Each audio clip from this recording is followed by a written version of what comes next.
Hello, this is Dr. Paul Cottrell, and I'm recording this on October 22nd. So what I want to do is I want to go over a little bit about Trump and what he did over the weekend with McDonald's, and also go over some of the breaking news for the day. Please make sure you subscribe to all my channels. I have 4 channels on YouTube. I have Brighteon, Bitchute, and Rumble. Please follow me on all these channels. I do get censorship through YouTube, so it's important that you follow me on all the channels. All the links are in the description of this video, so please just go into the description box below the video and click the link to subscribe. Also, please go to my store, the-studio-reykjavik.com, and follow my advice in terms of health protocols and how to improve your longevity and improve your immune system. I have a lot of different products on my store. You can buy them individually, or you can buy them through the longevity boxes or the anti-aging boxes. It's up to you. You do get a discount if you buy the anti-aging boxes or the longevity boxes. Please go to my store and get the collagen peptides. This helps with bones, with joints, with your skin, with your hair and your nails. It has a great amino acid profile. It's a powder. You mix it with food or with filtered water. Sometimes people even mix it with milk or a smoothie. Take it every day and it'll improve your skin, your nails, your hair, your joints, and help with your bones. So please go to my store and get the collagen. Also, on my store, I have structural nail silver soaps. I have 5 different varieties. This one is lemongrass, and this one happens to be charcoal tea tree. But I have 3 other varieties on my store. So please go to my store and get the structural nano silver soaps. This will neutralize pathogens. It doesn't have any harsh chemicals in these soaps. But if you go to the grocery store and you get Dove, or you get something from Procter & Gamble or Unilever, they do have soaps that have a lot of chemicals in it. So get these great high quality soaps that are made from structural nano silver. And I also have a lot of different products that can help to boost up your immune system. So please go to the store and get the magnesium and zinc. Helps to boost up the immune system. We're in the cold season in the United States. If you're not feeling well, take a double dose of magnesium and zinc. Like, for example, take 1 in the morning and maybe 1 in the evening. But you should be taking magnesium and zinc every day as just as a daily routine for your health to boost up your immune system. But if you're not feeling well, take a double dose. All right, with that said, let's go to Fox discussing Trump at McDonald's. Well, Election Day is only 2 weeks away, and today Vice President Kamala Harris is taking a day off the campaign trail, but former President Donald Trump is going to court the Latino voters down in South Florida and then head back to North Carolina. A brand new poll numbers show Trump making major gains with Latino and Black voters. Aisha Hassi is so lucky because this morning she is in Doral, Florida, where Mr. Trump will participate in a Latino voter roundtable in just a couple of hours, and she joins us live. Aisha?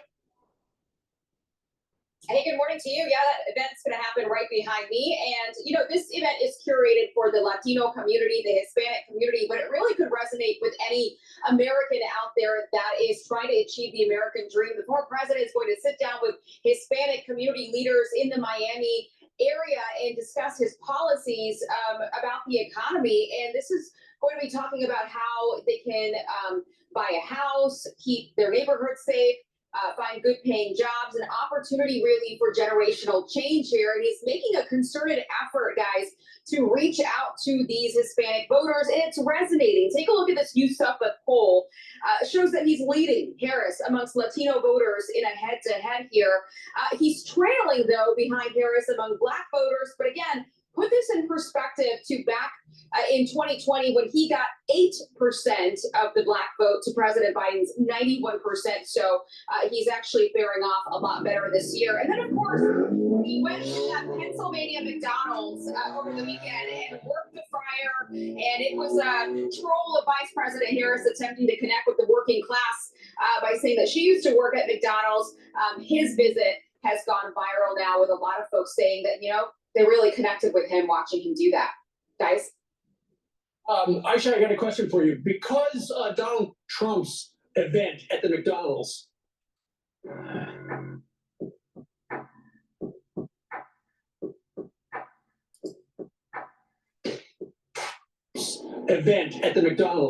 over the weekend got so much publicity, and you know, it even drove a number of people on the political left crazy because they said it was a staged event. Of course it was a staged event. It was a campaign event.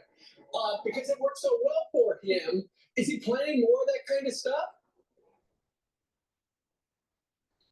Here's the thing, guys. It was closed. Can I just go back really quickly? You said it was, yeah, people were freaking out because it was a staged event. It was closed, and you have to close and shut down a building because this is the former president who, by the way, has had 2 assassination attempts. You can't just have the doors wide open and security not involved. And, you know, obviously vetting people who are coming through the drive-thru. You got to keep it a safe situation for him. So that's a part of it that doesn't get talked about either. Right. Do we put you in the median of a highway? I know. I'm very nervous. Is it I don't know. What's It's amazing? a little loud out here. Yeah. Are you saving on parking? Is that it? Are you sponsored by Focus Factor? Because it was amazing. He was, I'm going to go get on a moped now. I know. It seems like I should be doing a great job.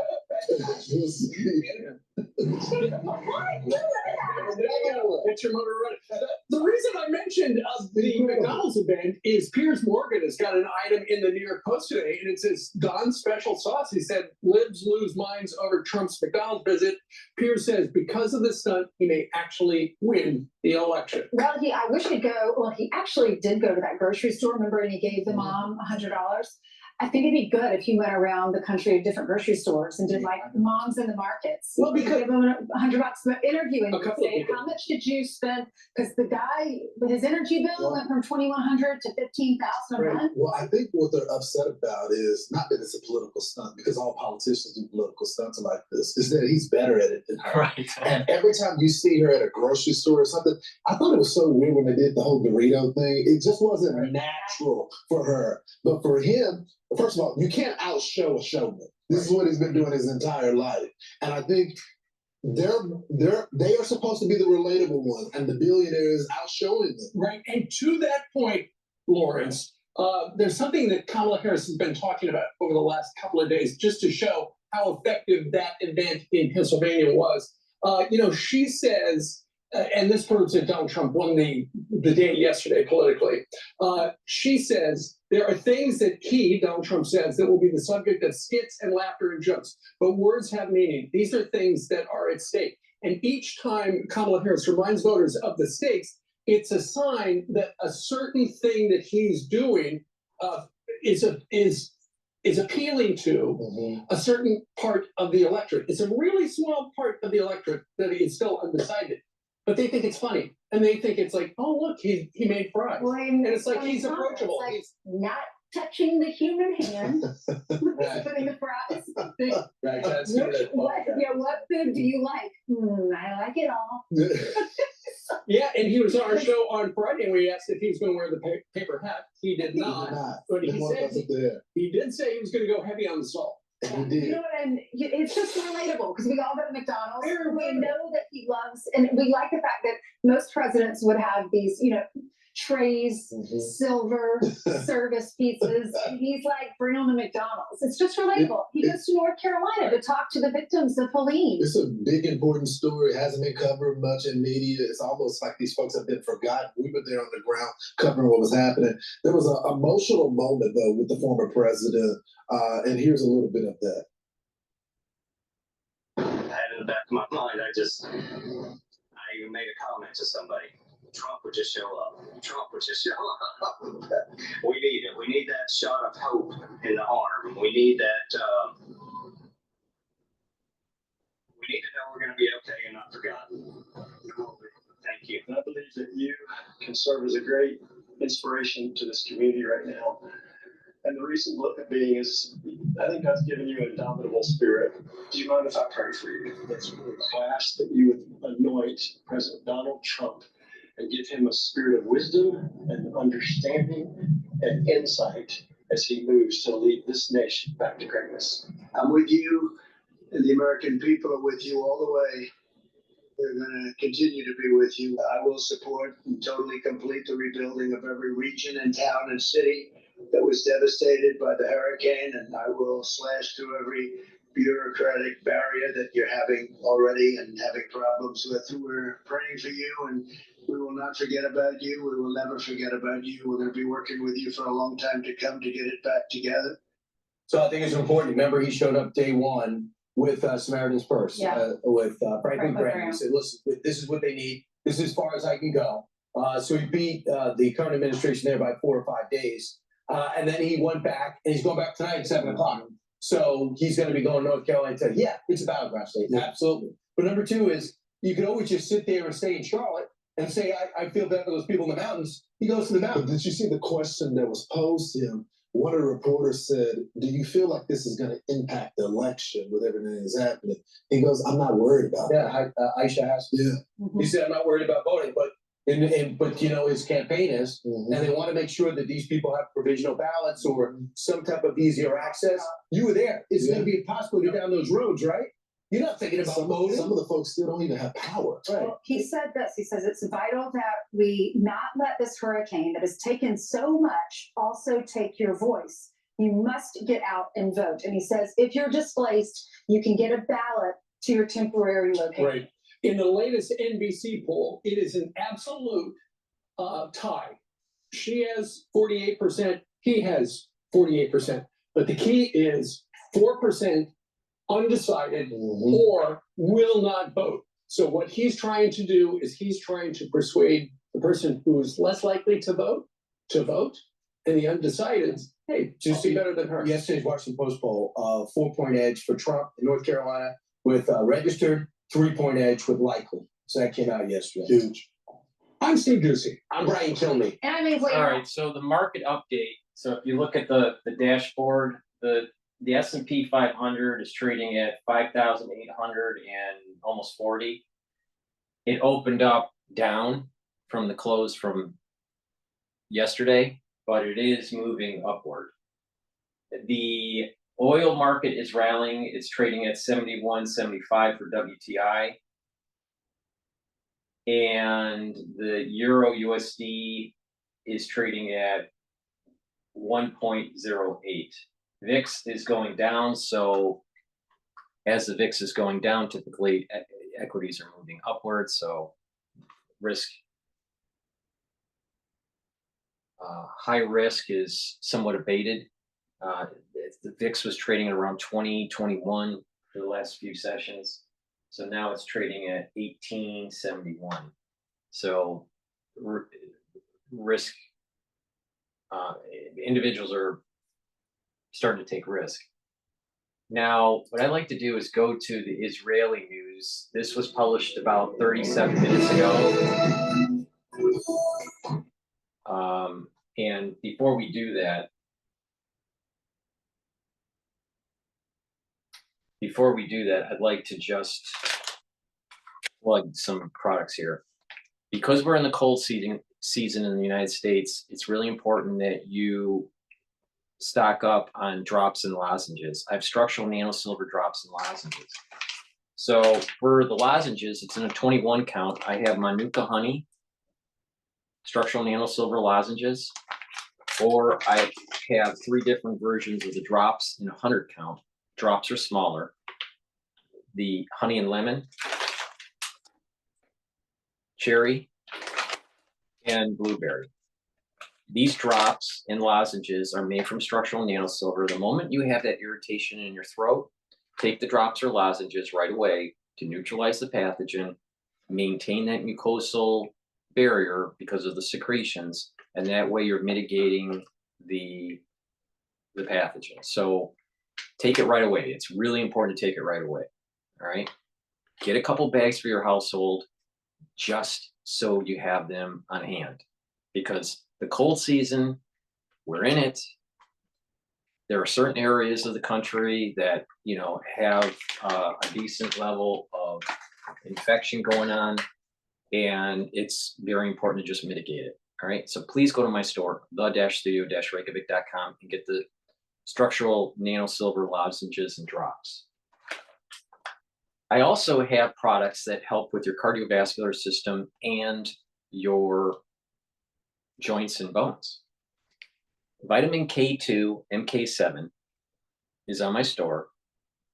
And this vitamin is dual purpose. It'll help with your cardiovascular system and help with your bones and joints. All right. It's synergistic with D3, vitamin D3. And so how do you use vitamin K2 for, let's say, cardiovascular health? You take D3, K2, all right? You take turmeric, ashwagandha, C60, nattokinase, and omega-3, and C60. They all work synergistically to bring down the chances of building up plaque formation, but also reduce plaque formation. So it's reducing the chances of new plaque formation and bringing down blockage that you already have. How does it work? Well, with K2 and the D3, what will happen is it will bring out some of the calcium deposits that are in the plaque and back into your serum level, all right, and then you excrete it out. The C60 will soak up free radicals to prevent oxidation of LDL. The turmeric and the ashwagandha reduce inflammation at the intima level of the vascular system, because it's through inflammation that you have buildup of plaque. And by bringing down inflammation, you're reducing the chances of continually feeding a current plaque formation. The omega-3 and the nattokinase will bring down LDL levels. And it's through LDL that's oxidized from free radicals where you get a buildup of plaque, because plaque starts with inflammation, where there's a little bit of a tear or some sort of disruption with the barrier of the intima of the vessel, and eventually LDL becomes oxidized and gets into that area, gets in between the thickness of your blood vessel and builds up plaque through a foam cell process. Macrophages detect that there are LDL that's been oxidized, and it tries to eat it up. Once that macrophage eats up that oxidized LDL, there's a process where that macrophage turns into what is called a foam cell.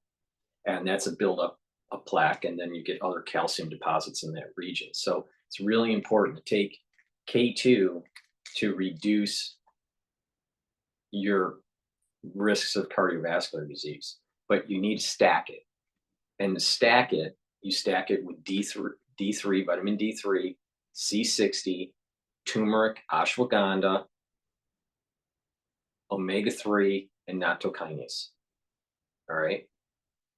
And by doing that, you are bringing down the plaque and you're reducing new plaque formation. In terms of bone health, what you want to do is K2, you take with D3, stack it with also the collagen that I talked about earlier, and make sure that you also take calcium, either calcium supplements, or like drink milk, right? That has, calcium, and then do resistance training. And by doing the resistance training and having the K2, the D3, the collagen, and the calcium that you're ingesting either through supplementation or through milk, what will happen is you're strengthening the bones and joints. So this is a great product. It works really well if you stack the way I told you. All right, so please go to my store and get the vitamin K2. And lastly, like I said before, vitamin D3, it stacks well with K2. In addition, vitamin D3 helps to absorb calcium. It's a gene expression cofactor, so you get better cellular processes going on in your cells.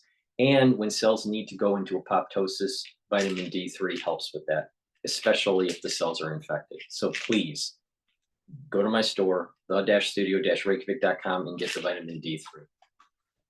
All right, let's play what's going on in Israel. This is the latest.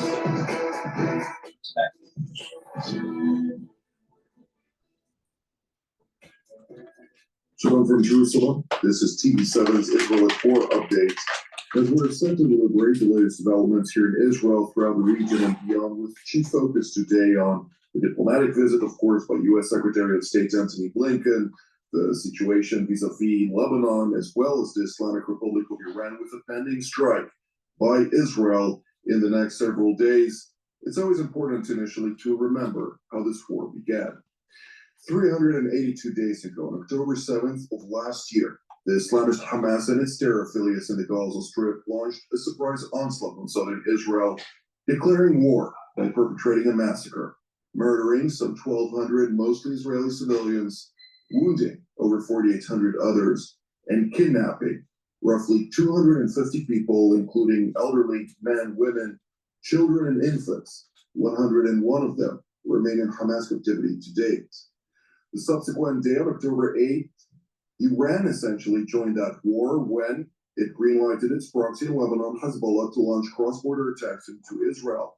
Since then, Hezbollah has launched over 12,000 projectiles towards Israeli territory, and not Hezbollah alone. Additional Iranian proxies from Syria, from Iraq, from Yemen, including Iran proper, when it launched a second barrage of ballistic missiles earlier this month. Let's now turn to our TV7 editor at large, Mr. Emil Owen. Emil, what can you update us with on the latest, of course, starting with the arrival of Washington's top diplomat? So obviously fighting goes on. Yesterday there was a very respectful funeral for the late Colonel Ahsan Daksa. He is the fifth full colonel to have been killed. 3 of them, 3 brigade commanders were killed on October the 7th as they rushed to try and save the civilians along the Gaza border. A 4th one was later killed in the fighting in Gaza. And now again, Colonel Daksa, a very honorable armor brigade commander, was killed in Gaza as he left his tank to inspect the situation. If I may interject, just to highlight, indeed, Colonel Daksa was a very notable commander with a promising future. He joined the defense colleges, which he left in order to fight, as you noted, on October 7th, saving multiple lives. And he has survived by a wife and 3 children. A painful reality, a sacrifice that, although we're willing to pay for liberty and the future of the states, it is nonetheless a painful sacrifice. And it seemed as if the entire nation mourned with his family and with his Druze community at the Dalit al-Carmel in the northern part of Israel. And the fighting goes on in several sectors in Gaza. It doesn't seem to be having any respite, even though, as the US terms it, these are not high intensity operations, but rather only counter-terror operations. But obviously, when the IDF leaves a sector, the terror group comes back, and then there's no real difference between the various types. Now, if you listen carefully, even though there's a lot of gunfire and then rockets raining down on Israel and the blast of successful intercept, you can hear the whispers of the diplomats. And there are two American diplomats, two Biden administration emissaries now in the region. The most senior is Secretary of State Antony Blinken. It seems as if the flip side of early voting, of mail-in voting, is a last effort to get any sort of diplomatic success, a deal, especially in Gaza, but also perhaps by Amos Hochstein, the mediator in Lebanon. He is traveling there. Secretary Blinken is supposed to hold at least one round of talks in Israel before he goes on to some Arab destinations. Indeed. Well, let's turn to our next guest, named Professor Uli Rosenthal, formerly Minister of Foreign Affairs of the Kingdom of the Netherlands. It's good to see you, Uli. I'd like to ask you, since, as Mr. Owen mentioned, Secretary Blinken is here to double down on the administration's efforts to reach some type of resolution to the various fronts, not necessarily only to the Gaza Strip and Lebanon, but a broader resolution at a time when, of course, White House Special Envoy Amos Hochstein traveled to Beirut. He met with Prime Minister Najib Kati and the Speaker of Parliament, Nabih Berri, during the course of which he highlighted Washington's aspiration to see a revitalized UN Security Council Resolution 1701 implemented in a manner that would then also require the tangible enforcement to ensure that the Islamic Republic of Iran would not be able to entrench militarily along Israel's northern front, namely by means of its local proxy, Hezbollah. Yeah, well, perhaps allow me to say, to make a few remarks on the terrible message we got here too on the death of Armed Brigade Commander Ehsan Daksa. I was with a high-level mission. I was in Gaza in end of July, beginning of August, and we met Ehsan Daksa there, and I vividly remember, of course, it will not get out of my mind that in the small talk which we had also there, he asked me where I came from, what I had done.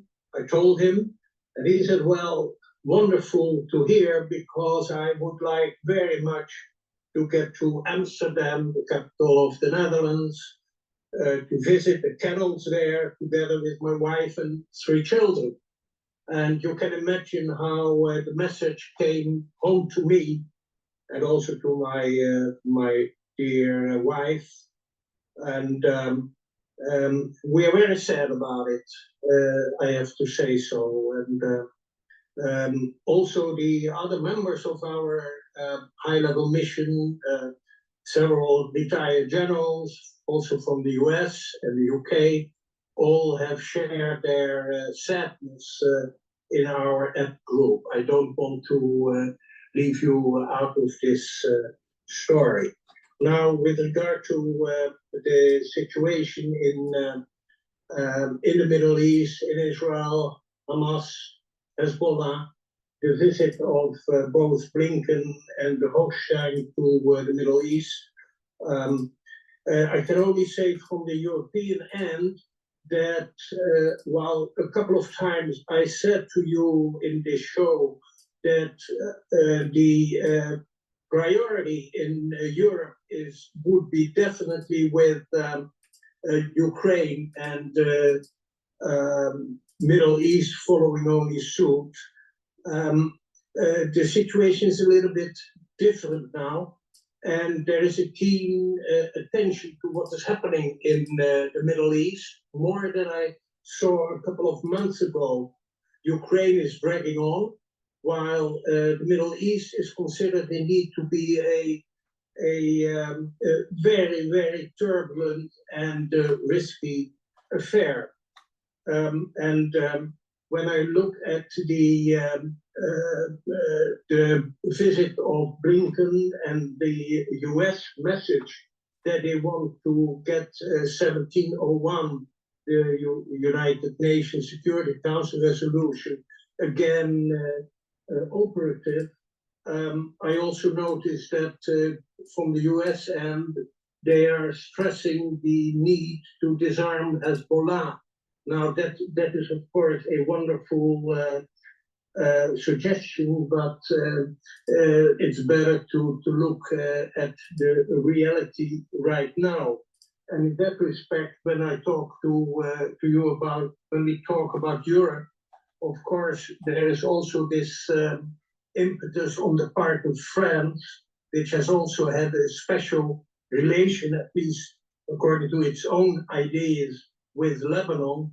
And there we see how difficult the situation is, because on the one hand, France tries to back the US in their effort to get to a ceasefire and what have you, and the acceptance of 1701. On the other hand, France is at the moment very, very, very much anti-Israel in all its activities, with President Macron being the front runner. So that is my situation. observation with covering this for, I don't know, months, since October 7th of last year. Or maybe it was October 8th. I think I started covering it the day after or 2 days after. But the point here is I've been covering it for over a year. All right. And I just feel as though the international community doesn't really want to solve the Iranian issue, even though they say that Iran is close to nuclear weapons and they're an existential threat for peace in the Middle East and yada, yada, yada. But when you have the ability, or you have the means and the reason to go and stop their nuclear capability, stop Iran's nuclear capability, why isn't the international community more forceful on doing it? It's as if they're just forever kicking the can down the road. And so, going back to my previous recording about the leak of the intel that the strike plan for Israel on Iran seemed to have been leaked by the United States. Now, who leaked it, why, I have some theories, but as time has gone on and I've thought about it, I feel as though what has happened is there's an element within the Pentagon, element within the Defense Department, maybe even the State Department, where they want to try to circumvent the Israelis from actually striking Iran.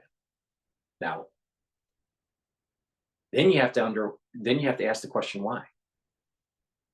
Is there elements within our government that are pro-Iranian? It's very disconcerting. That's from our angle. Thank you, Professor. I'd like now to turn to Washington, D.C., where we're joined by retired Brigadier General Mark Kimmett, formerly an Assistant Secretary of State for Political Military Affairs, as well as Senior Officer in U.S. Central Command. It's good to see you, General. I'd like to hear your 2 cents regarding the various deliberations of the American diplomats, both Blinken and Holstein, namely. Do you see them bringing a message from the United States of a certain final push in a very complex reality at a time when the United States is nearly 2 weeks out from the November 5th election? Well, first of all, let me echo the comments about Colonel Doxa. I think it's staggering to understand that there have been 5 brigade commanders killed in this war so far. That demonstrates that the IDF is an organization that leads from the front. We have not had that level of casualty, since probably Vietnam. So it's a compliment to the IDF. It's a compliment to the leadership that is shown by the senior officers, and one that all good armies should emulate.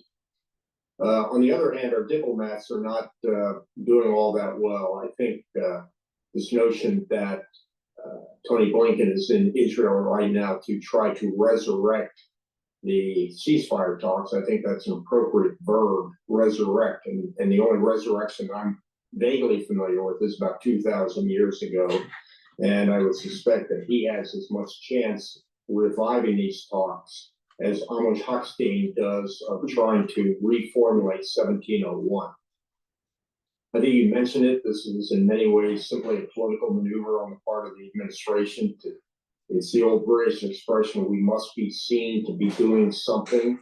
And the operative word is seen, because they're certainly not going to be doing anything. Indeed. Well, Mr. Olin, when we're talking about the final stretch of the current administration in Washington, the last time around, when it was an Obama-Biden administration, there was a final push right in between the November elections and the transition of UN Security Council Resolution 2334, which naturally tried to reinforce the illegality within international law of Israeli settlements in the disputed previously known territories of Judea and Samaria.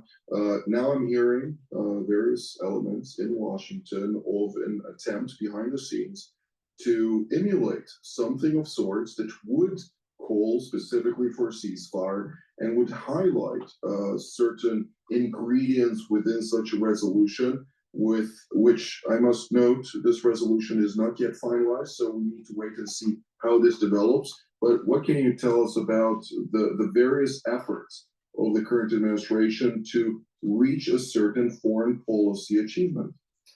But there's a lot of difference between an outgoing incumbent like Obama, who knows that his successor comes from the other party, and that his party's candidate, in that case Hillary Clinton, failed.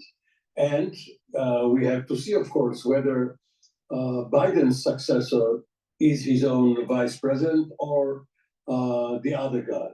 Now, this is probably more for leaving a legacy than having some practical effect. Especially if United Nations Security Council resolutions do not carry sanctions or any other operative addendum to them. They are being heard. Also, at that time, the recipient of the good news, quote unquote, was the Palestinian Authority headed by Mahmoud Abbas. 8 years later, he is still around, Abbas. However, the problem here is to get some traction with Hamas, with Hezbollah, which is not Palestinian, of course, and having gotten rid of Yahya Sinwar, who was a decision maker who refused to negotiate in the final months of this effort. Now we don't know who is going to make the decisions at Hamas, whether they have any political will left by Sinwar that they must follow. It is the time is too short to get anything between today and November the 5th. Well, as I know, the construct of the Islamist Hamas organization, naturally, it will establish a certain transition council to include probably Khalil al-Haya, Musab al-Marzouk, and other people within that small group that would then designate a specific individual that would take over. But in any event, the center of gravity will not stay on the Gaza Strip. It will most likely either shift to Ankara, Doha, or Tehran, and which will have its own implications. We remember the Troika, the collective leadership of Bulganin, Malenkov, and Khrushchev. After Stalin, it took some time for Khrushchev, 2.5 years, to emerge as the leader. If this is the timetable we're talking about, the war is going to be very long. With that being said, it took nearly 5 days to transition from Ismail Haniyeh to Yahya Sinwar, so don't be so pessimistic about their necessity to designate the leader. But Professor Rosenthal, whatever happens in the Middle East, the chief culprit remains the Islamic Republic of Iran, which is right now scrambling around with the various individuals within the Ayatollah regime seeking to dissuade Israel from targeting its nuclear infrastructure as well as its energy infrastructure. The latest ploy by specifically Tehran's foreign ministry is to send a formal notice with the International Atomic Energy Agency voicing its frustration and anger over Israel's insinuation of targeting its nuclear program. Do you see this in any way affecting the tone in which the international community confers with Israel about its legitimacy to retaliate for the blatant strike of 181 ballistic missiles by Iran against Israel on October 1st earlier this month? Okay, well, let me first and foremost say that it's quite intriguing that right at this moment today, Iran is present at the BRICS conference in Kazan, Russia. So it shows how the situation actually is with Iran and Russia being very tight, in a tight connection. Iran delivering again a lot of arms to Russia, etc. That's one. Secondly, it's of great importance that we do know by now very emphatically about the complicity of Iran in the terrible massacre of October 7th last year. Third point I would like to raise is I say that I'm interested actually also in the comment by Mark Himmitt that I read a comprehensive analysis of the Biden strategy towards Iran, and the conclusion was there is no strategy at all, actually, apart from trying their utmost to get a nuclear deal done, while that is a dead end. Furthermore, let me say that within Iran, as far as I get the messages from there and also from the diaspora community, in Iran itself, unrest is continuing, inflation is terrible, succession struggle is by now getting increasingly intense, and in Iran itself, I hear that people are looking, of course, very eagerly to what will be the response of Israel to the several assaults by Iran to Israel. And there are 2 points which are raised continuously. First, nuclear facilities, and secondly, decapitation. And I would say that the Iranian Ayatollahs, we get several messages about the huge nervosity in Tehran about what is going on. Also, when it is about the eternal life which the Khamenei might wish to have. Indeed. Well, of course, Abbas Araghchi, the foreign minister of the Islamic Republic of Iran, is today in Kuwait as part of a broad regional tour to meet the various counterparts around the region, as well as some of those leaders, in order to discourage them from allowing Israel to utilize their airspace to conduct any activities against the Islamic Republic. Which so now you're seeing that. Now you're seeing that Esau, the split of Esau, the negative side of Esau, trying to accrete some support with Ishmael. All right.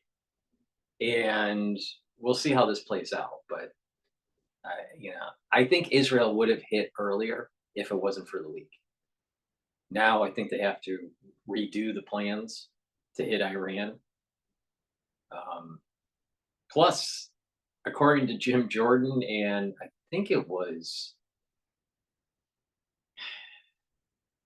Rubio that stated that if the Republicans win the Senate, the importance of the Republicans winning the Senate and keeping the House, because they would be able to really go after the investigation of this potential treasonous activity with leaking the information. But before we continue with what they're saying in Israel, please go to my store, the-studio-reykjavik.com, and get the probiotics. I have it in powder form. I also have a probiotic that's in a veggie cap form.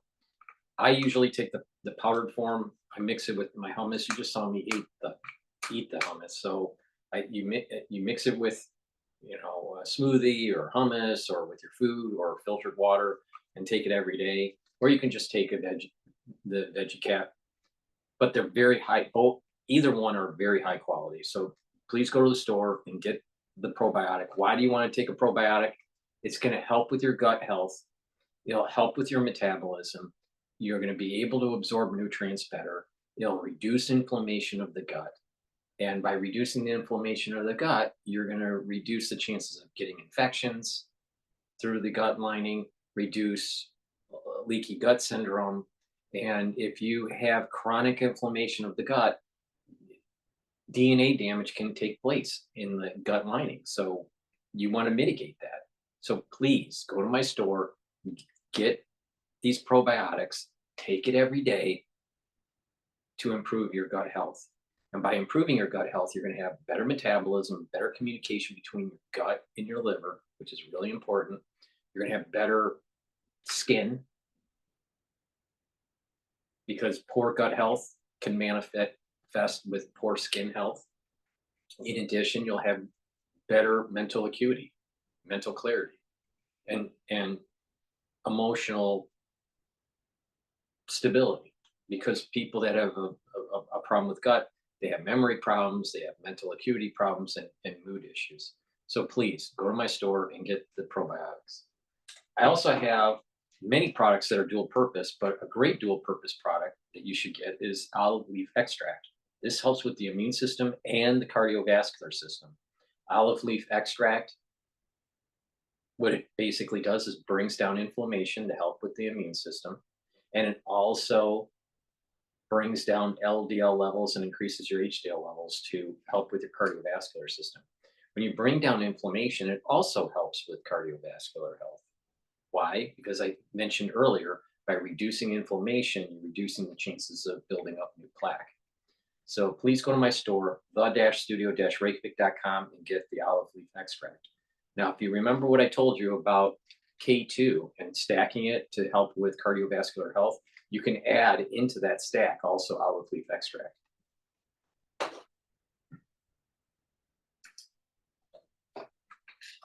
We'll wait and see what it has to say. General Kimmich, your take on that? Well, I think the one comment that I'd like to make is focusing on the BRICS meeting, because it is important to note that not only Iran is joining the BRICS, but so is Egypt and the United Arab Emirates as well. It is a telling sign to the credibility of the United States that the UAE, little Sparta, one of our closest allies, is so concerned about the United States' ability to remain a reliable ally that they're now putting their feet in both camps. That is very interesting. I do think it's even more interesting to know that Russian President Vladimir Putin has also highlighted that Palestinian Authority President Mahmoud Abbas was also invited to the BRICS. So who knows what may emerge out of that. But nonetheless, General Kimmich, I'd like to follow up on that. To what degree does that also provide some indication to the efforts of the so-called Axis that emerged by China, Russia, the Islamic Republic of Iran, North Korea, and others to highlight that their economic aspirations that, of course, emerged following the massive sanctions imposed on many of those regimes for their malign behavior, may be a better alternative in an age where the United States does have its rules-based order demands, at least the application of the various demands, in order to be a good standing figure. Well, again, I think it really comes down to this view that we're moving from a unipolar world to a multipolar world, but it really does seem as if China and Russia in particular are trying to come up with a bipolar world again, one that's and it's not an issue of strength or power. It's just simply lining up who's going to be on our side versus who's going to be against the American-led West. I'm not really certain people have really figured this out. I certainly haven't. Whether they certainly are not ideological relationships, but they seem to be more than simply transactional relationships. Much of it may have to do with just a view that the United States, again, is not a reliable partner, and the United States is also a country in decline. So it could well be that in this new bipolar world that could be emerging, that people are just either picking winners, what they think is going to be who they think is going to be the winner, or hedging their bets by trying to keep a foot in both camps. Indeed. Well, the UAE has never shied away from admitting that it is hedging its bets in a very tumultuous environment at this point in time. And the fact that India and China are also in BRICS together does reinforce your statements about the fact that it is not about liking each other, but rather a transactional environment. Well, it's buying protection. Right. Especially if you are a weak, at least militarily weak country, even though you may be financially strong. But we can go back to the non-aligned movement, Gamal Abdel Nasser and others coming to the world stage via this third option, as if there is not the first world, the second world, they are the third world. Of course, things have changed. But also, if you look at the Egyptian president, Assisi, he doesn't want an American administration hectoring him on human rights. He thinks that in Washington, they don't understand the reality in the Middle East. If you treat your enemies too lightly, too politely, they are going to kill you. And he can get more sympathy from China and Russia. Well, I think he also gets a lot of sympathy from other Western countries, and it seems like the winds are shifting right now. But he also wants to get the $2 billion a year in military aid, right, in addition to sympathy. It's taken care of. He and sympathy.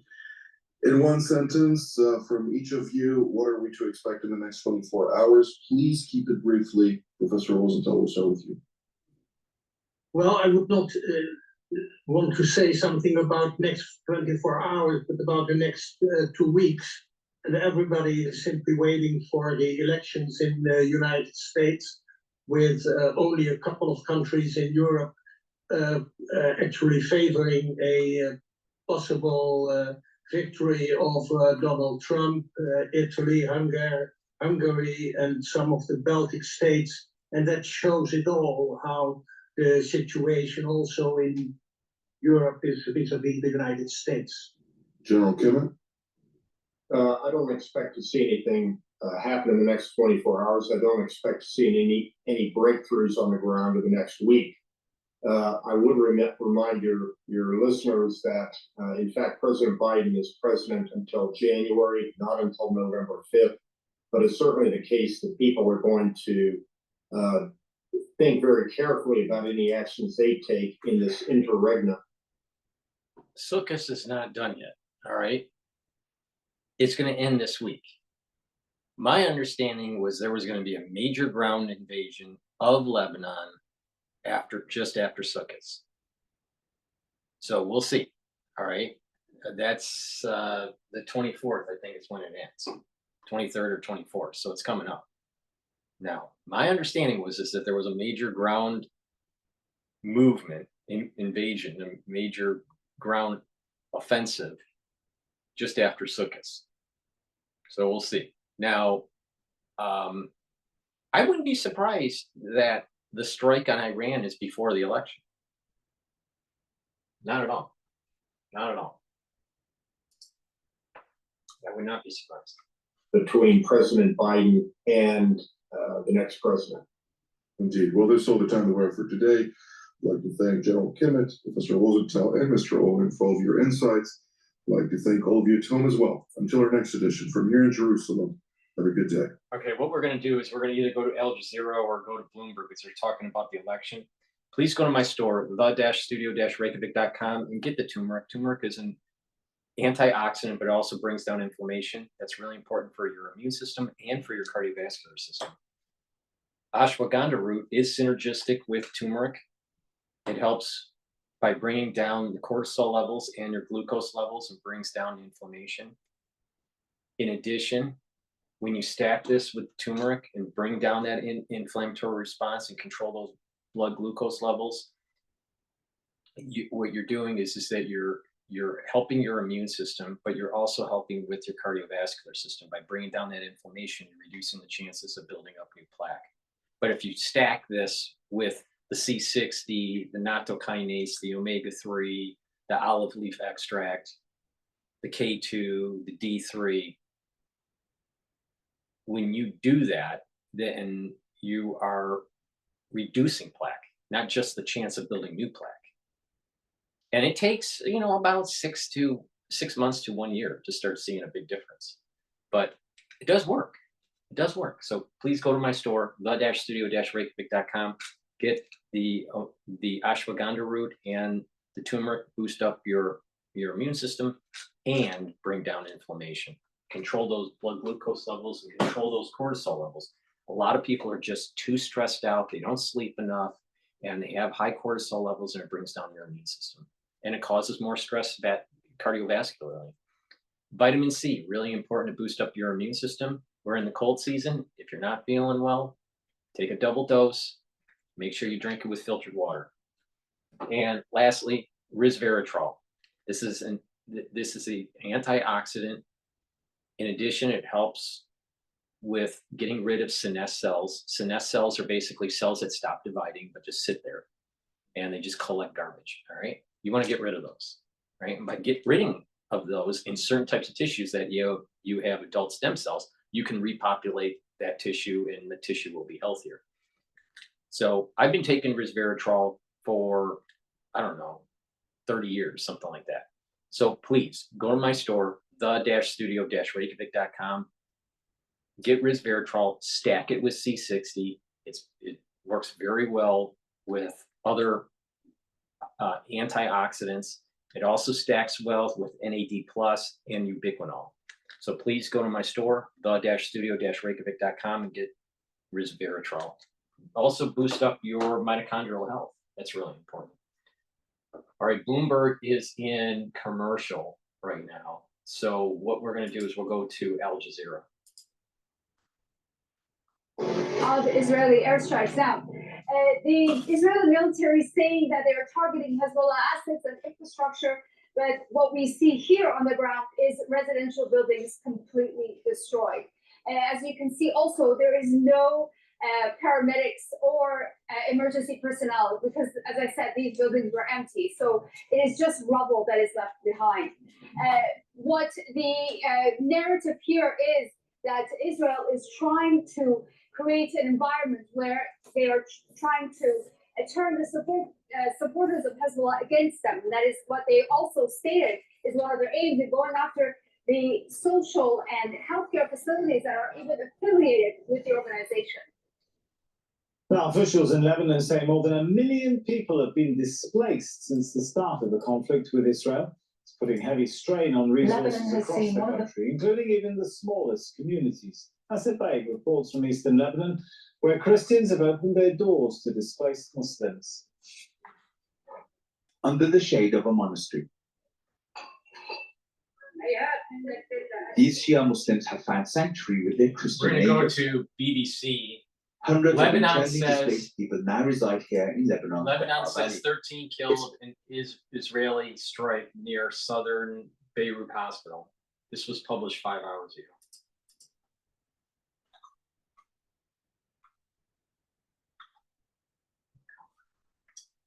Come on.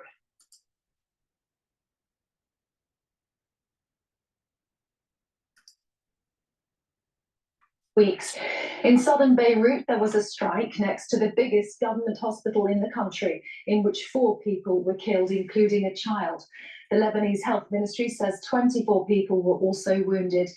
Let's show you live pictures of the Lebanese capital, Beirut. Columns of smoke have been filling the sky over previous hours. The IDF says it intends to strike the finances of Hezbollah. Hezbollah continues to fire rockets into northern Israel. The Israeli military also says it's identified a bunker concealed under another Beirut hospital that it says holds hundreds of millions of dollars worth of cash and gold. Their spokesman, Rear Admiral Daniel Hagari, said the money was being used to finance Hezbollah's attacks on Israel and provided these reconstructions, saying the bunker is located directly under the hospital in the heart of Beirut. No further evidence was provided, and the hospital's administration has denied the claims. Israel said it was monitoring the compound but wouldn't strike the hospital itself. Here are some pictures from Israeli strikes overnight. This is Babda, a suburb of Beirut. Israel says it's hitting targets that are linked to Hezbollah. Our correspondent in Beirut, Jonathan Head, told me the strikes caused panic. There's been a second night of multiple strikes here in Beirut. A bit confusing for people living here. There were warnings to 7 neighborhoods.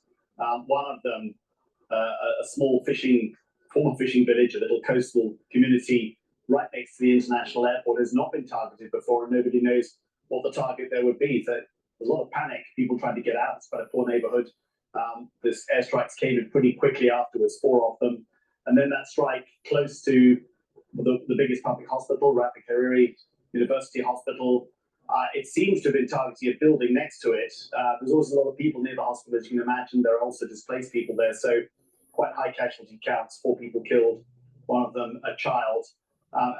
We've been told by the Israelis that they're now going after Hezbollah's financial infrastructure. We saw the night before attacks on branches of Hezbollah's de facto bank. We don't know whether last night's strikes were a continuation of that or a move to a different direction. As you said, there is that rather dramatic announcement that there's a secret bunker after another really big public hospital, Al Sahel. And we'll have to wait till our colleagues and other journalists come back from the tour of that hospital this morning to see whether they saw any evidence of that, or I think at the end we're just going to end up with the hospital denying it and the Israelis insisting it's there. Everyone here is very nervous. At this stage, it's very hard to calculate what the next Israeli targets will be, given how they've now widened their campaign to try to dismantle Hezbollah's networks. It's really its presence in society. Once you go beyond military into attacking the financial infrastructure, this is how Hezbollah has such influence. It's almost a shadow government here in Lebanon. It provides a lot of welfare to people, and of course Israel alleges all that money, which it says comes from Iran, also funds Hezbollah's military activities and attacks on northern Israel. And how sustained, Jonathan, have Hezbollah's attacks been on Israel coming the other way? Well, they're sustained in the sense that they're pretty much the same level almost every day. Israel does appear to be able to intercept most of them.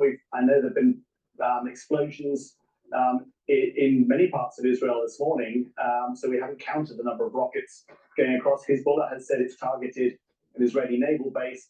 Until now, in most cases, the Hezbollah attacks have not caused huge amounts of damage and relatively light casualties.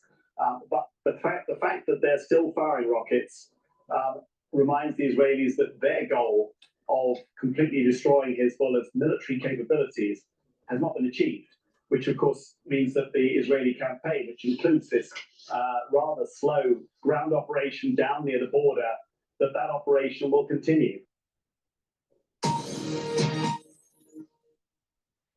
Well, just in the last few minutes, we've heard from the Israeli Defense Minister Yoav Gallant that bank, Al-Qad al-Hassan Bank, has been added to a list of groups designated by Israel as terrorist organizations. So that is the branch, although that's the name of the bank. Many branches have been targeted. There are several in southern Beirut, according to Israel, and they claim that Hezbollah is financed through that bank. The designation is part of a wider campaign by Israel to target the economic resources of Hezbollah. But just in the last few minutes, Yoav Gallant, the defense minister, adding that bank to a list of groups designated by Israel as terrorist organizations. Now, the UN aid agency operating in Gaza says the Israeli authorities are still preventing medicine and food from reaching people under siege in the north. Footage shot in the aftermath of an attack by Israel on a refugee camp in Jabalia shows a nurse running in panic between the dead and wounded at a UN school. Israel says its offensive is aimed at stopping Hamas from regrouping in northern Gaza. Our international editor, Jeremy Bowen, has seen the video, a warning his report shows extremely graphic images. Palestinian first responders went to collect bodies in a lull in Israel's offensive in Jabalia and the rest of northern Gaza. The UN says Gaza's nightmare is intensifying, a worsening humanitarian crisis amid what it calls relentless Israeli strikes. This was filmed this morning by a nurse called Nabila in the moments after an Israeli strike on a UN school in Jabalia used as a shelter by civilians. Close to panic, she tries to tell this woman to be calm, saying, "I have nothing to stop the bleeding." She turns back to help the other casualties. She is the only medic there. Children are dead. A woman's leg has been blown off. And then she runs to get her medical bag. The child says, "Please help. My sister is dying." Nabila hasn't got much. A few basic wound dressings. "Use this," she says. One of the women says, "My children are gone. Look at them." Back down the stairs, past dead children, and then she screams when she sees the dead body of an elderly man she recognizes. Northern Gaza this morning, just after an airstrike, from a vantage point a few miles away in Israel. It's a public holiday here. This is a popular place to observe the war. Israelis believe the killing and hostage taking. This is a perfect example of what I was saying about don't kick the can down the road. War is horrific, all right? Not only for the soldiers, but also for the citizens. Where they're caught in between these military factions and they're collateral damage, all right? If the job was done in the 60s, the 70s, the 80s, the 90s, the 2000s, the 2010s, and the early 2020s, this would not have happened. But because we have an international community that's not willing to go all the way and solve the problem and stop these terrorist groups, it starts with the PLO and all the financing through the PLO. And the PLO was having problems even in Jordan. Jordan kicked them out. And so the PLO, the same problems that you're seeing in Israel, the Jordanians were having, all right? So the Arafat movement and all these garbs that people wear, the scarf, the Palestinian scarf, that's Arafat. That's from Arafat, all right? And so his whole, the whole genesis of this, it's not solving the problem of destroying the terrorism that sprouted off of the PLO. Now you have Hamas and you have Hezbollah, the funding from Iran, the infighting with Shia and Sunni, or what I call negative Esau and Ishmael. All right. So because the international community for more than 50 years has not been willing to get the job done and root out the terrorism and destroy the erratic part of Iran. And now the nuclear capability. And if we keep on doing this problem, we keep on kicking the can down the road, Iran's going to have a nuclear weapon, and it's going to change the dynamics of the situation greatly, and it may cause further collateral damage, death, destruction, and loss of economic viability for not just that region, but for other regions of the world. So this wouldn't have happened if the job was done in 2006. This wouldn't have happened if the job was done in the 80s. See? This is a data point that shows that my international affairs, doctrine, if you want to call it that, is right. Get the job done. If you don't get it done, it's only going to get worse. It's a shame that civilians have to die during this situation, but more people are going to die if the job isn't done, and the can is just kicked down the road for another 10 years, maybe 5 years. But unconventional warfare is starting to emerge. And that's radiologic, biologic, chemical, and other modalities. Like cyber and energy grid issues and stuff. So I mean, people need to wake up and just get the job done. Mass, and the way Palestinians voted for them makes the war in Gaza and the others that followed necessary and just.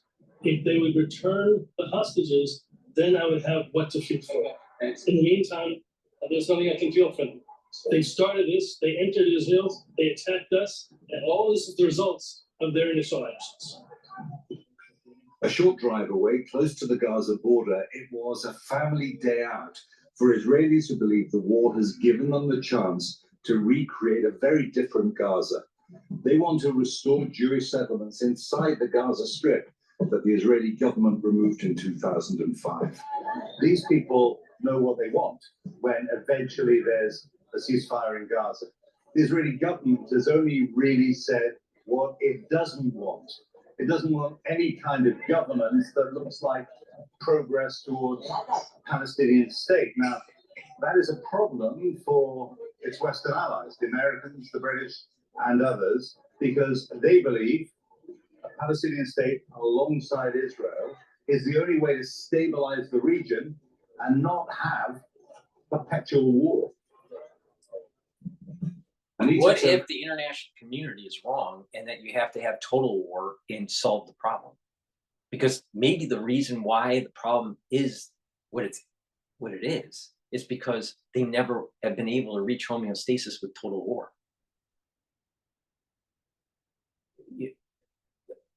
Germany was defeated with total war.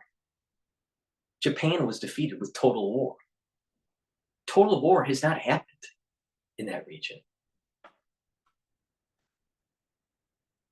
So maybe the international community is just wrong. The blue hat brought her family up on a farming settlement in the Gaza Strip. For her, leaving was a gross injustice. I played her a report I did about her departure 19 years ago.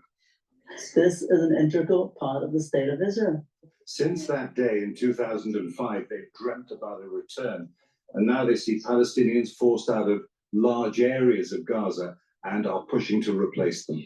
I think we have an opportunity to build much more than we had before. I think we should build cities in some of the places. We should bring many, many more of Israel's population into the Gaza Strip. I think those people on the Gaza Strip, and there are a lot, that want to leave, Why is Egypt and Israel not allowing them to leave and go to Europe? The bomb shelters where Israelis fled from the Iraq. reason being is no one wants the Palestinians because of this residualness of the PLO. They know that they would have problems.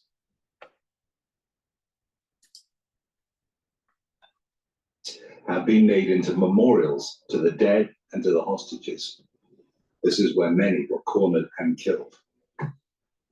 Inside, memorial candles where they died. Outside, they've posted their biographies. The war is changing the Middle East in ways no one fully understands yet, and it's widening and escalating. Jeremy Bowen, BBC News in southern Israel. Yeah, I've been saying this. I've been saying this since I've been covering it almost, a little bit over a year ago now, right? Because it's October 22nd, 2024, and I started covering it shortly after October 7th of 2023. So I've been covering it for a year. A year goes by quick. But the point here is this. It's going to get worse. It's not going to get better. And the more the international community tries to slow this thing down, it's only going to get worse in the future. So let it go all out war. Whoever wins, wins. Whoever wins, wins. The same thing. How do you think the United States formed? How do you think certain states in Europe formed? It was through war.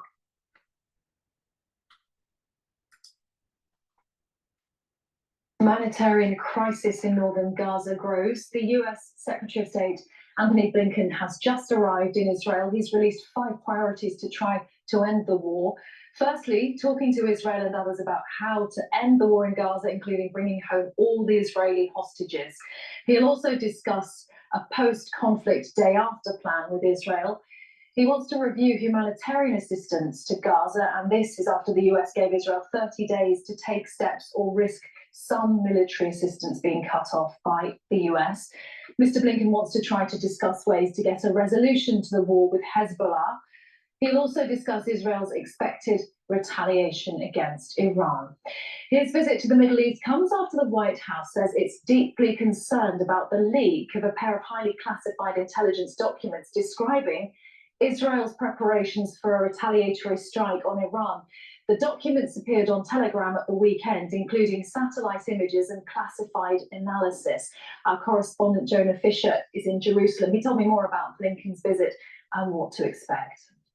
We're expecting Anthony Blinken to arrive here in Israel in the next hour or so, and hopes, to be quite frank, are not high that he will be able to move things forward in terms of achieving peace in either Gaza or in southern Lebanon. This trip was conceived last week in the immediate aftermath of the killing of Yahya Sinwar, the Hamas leader in Gaza. I think there was a hope at that point in the United States and in Western capitals that it might provide some sort of opening for negotiations to restart, perhaps to move to peace, some sort of ceasefire exchange with hostages, perhaps. In the days since then, well, that has really receded as a possibility, not least because people have realized that with Hamas's leadership having been effectively killed, it's very hard to strike any sort of deal there, but also the sense that Israel still feels that it's got military objectives that it wants to achieve, both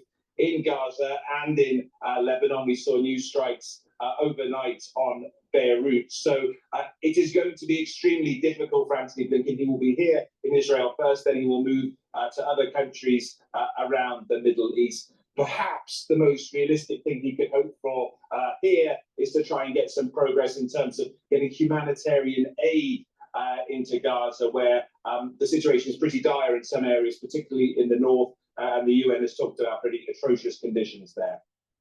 Jonah Fisher. All right, that was the BBC. Al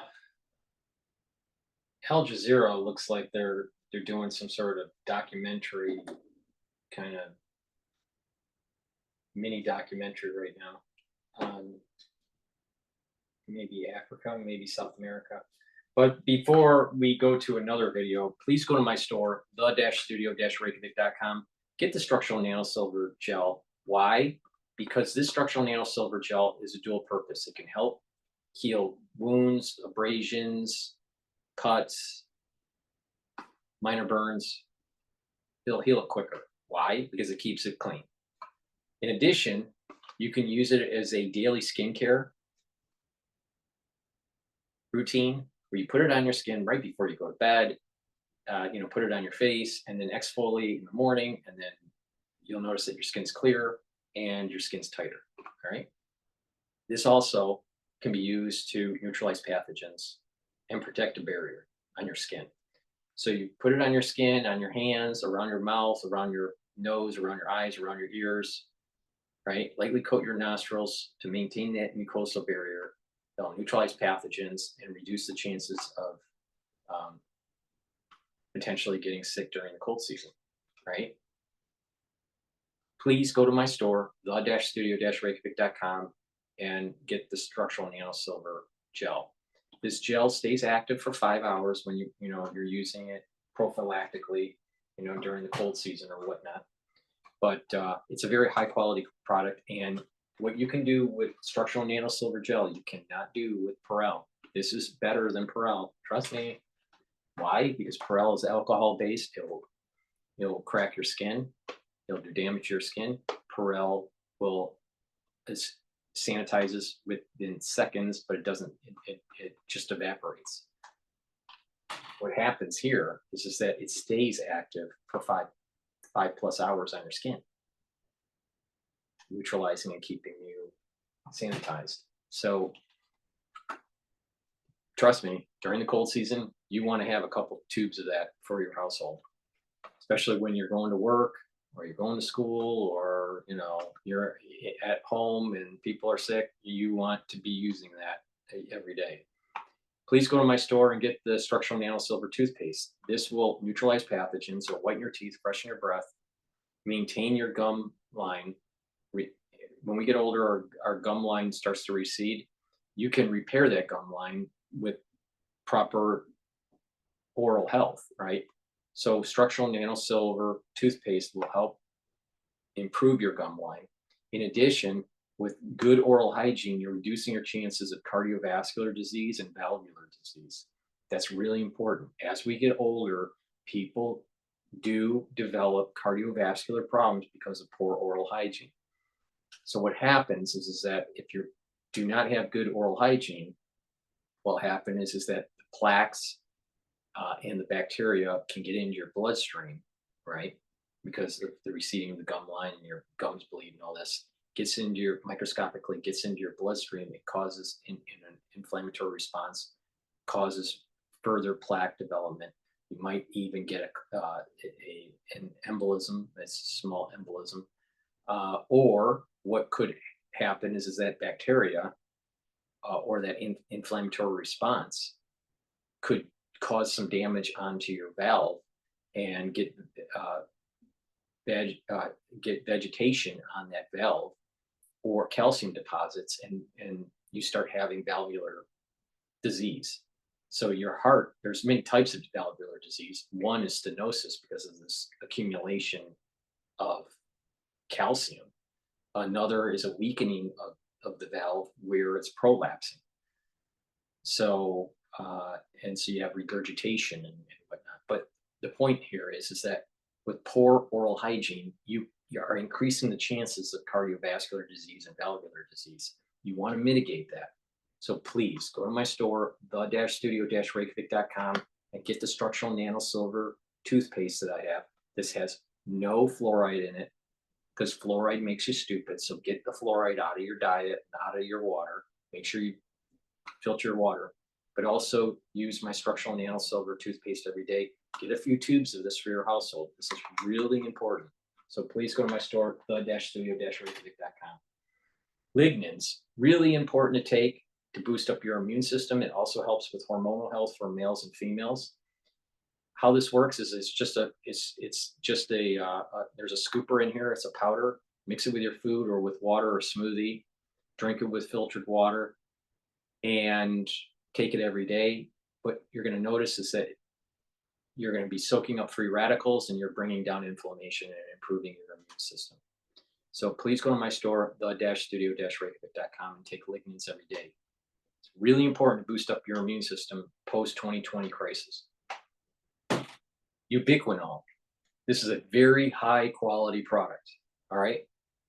Very high quality. It is the best CoQ10 that you can buy, all right? If you notice that a lot of the stuff that I have is very high quality, all right? Because I really put the effort into it.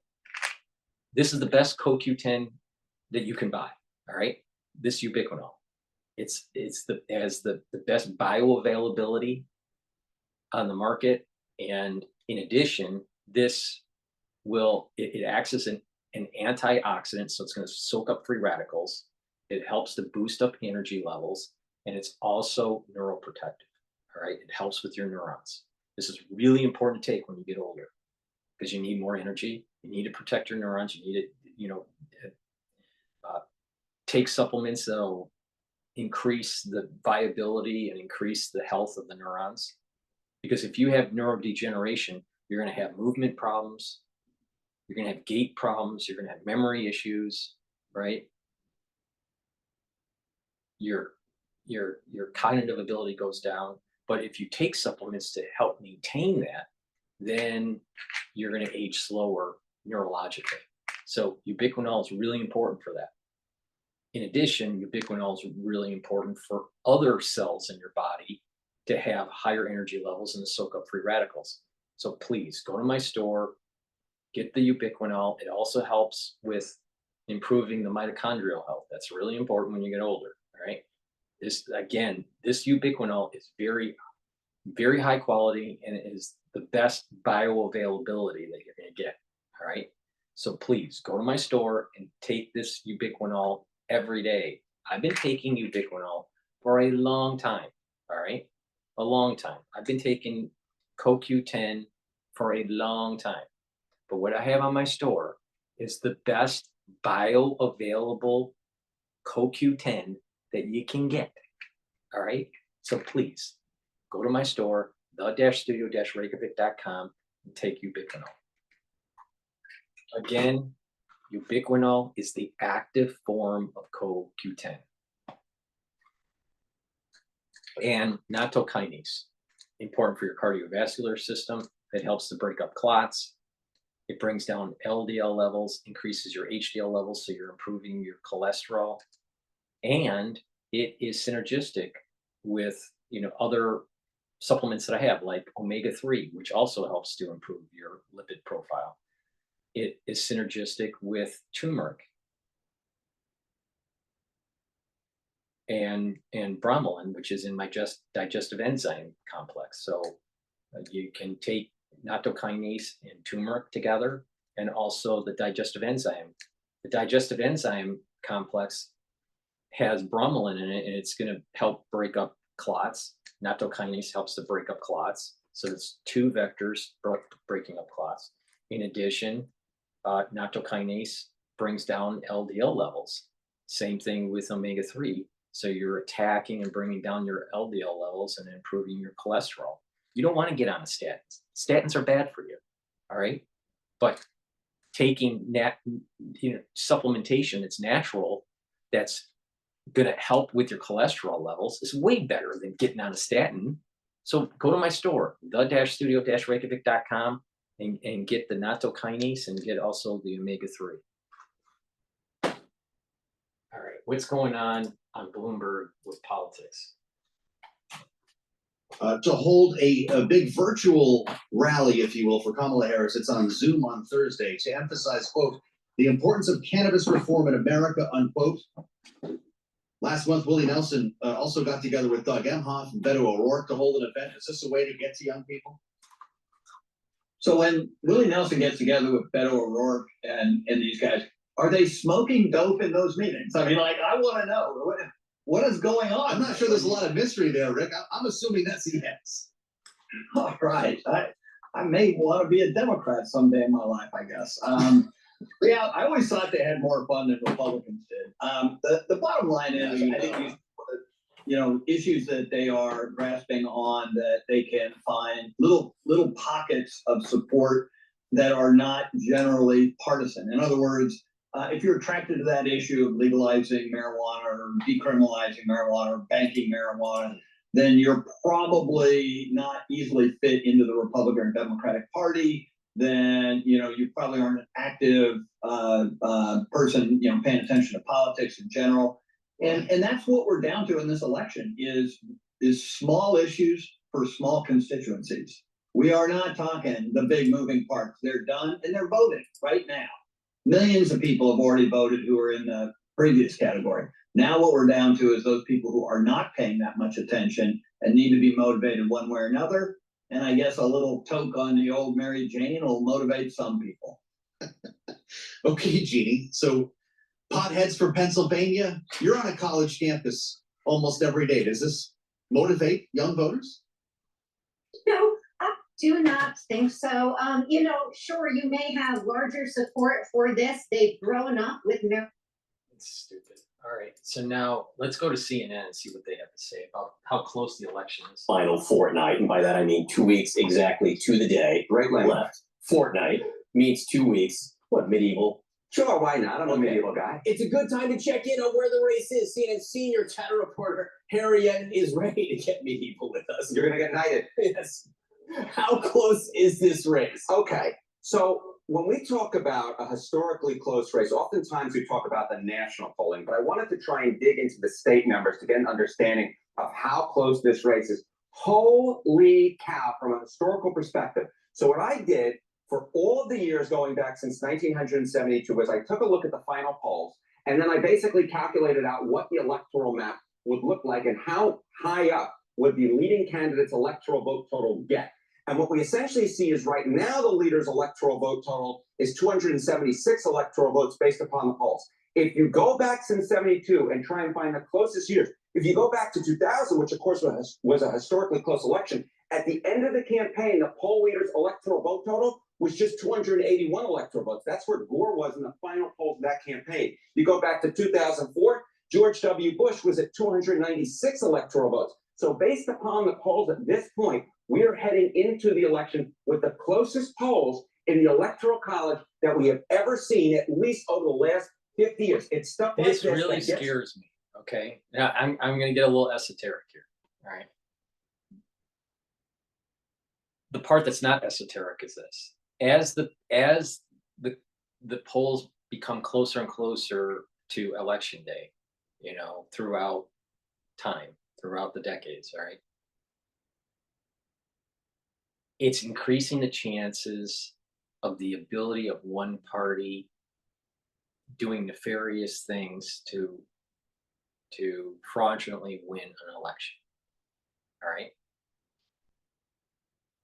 Now, the esoteric part of this is that, you know, these are systems, these are social systems, all right? And you can understand systems, physical systems and social systems, if there are feedback loops, if there are, you know, forward and reverse loops, all right? And signals.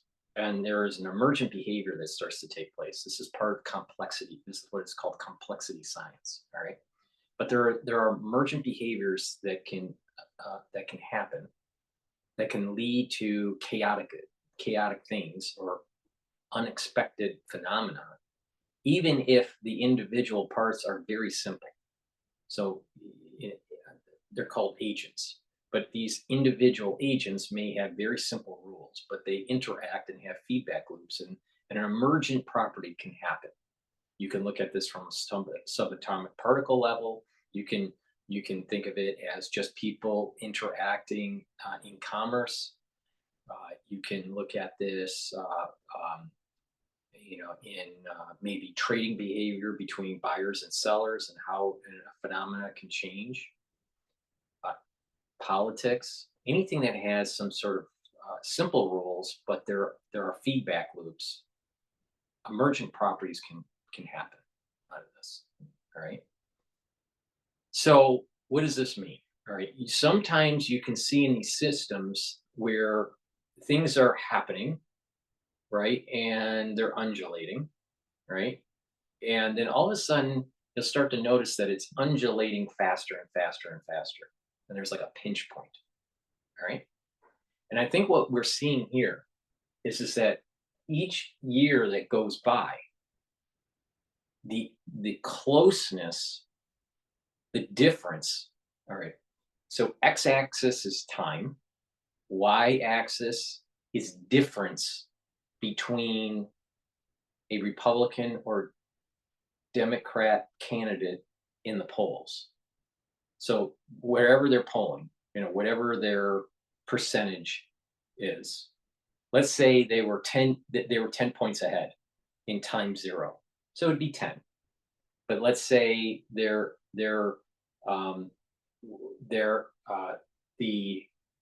the next time period, it's 5, so it's going down. 5-point difference between the two candidates. And let's say in time 3, it's 2 points down. And then time 4, it jumps up to 10 again, right? And there's this undulation that's taking place. But if you're starting to notice that the difference is starting to get closer and closer to zero, maybe 1 point higher, half a point higher, 2 points higher, not 10 points, not, so what's happening is it's getting close to zero. And there is sometimes these systems that converge to a point or converge to some sort of limit, like zero difference in this case, when you're converging to some sort of zero limit, there's like a phase transition. Now, what does this mean? What does this mean in politics? There's an energy that's building up between these very close elections, right, in the polls, and something changes rapidly. The politics change, the direction of the country changes. There's a phase transition that changes. So we're seeing a phase transition that's taking place here. All right, it's getting closer and closer and closer.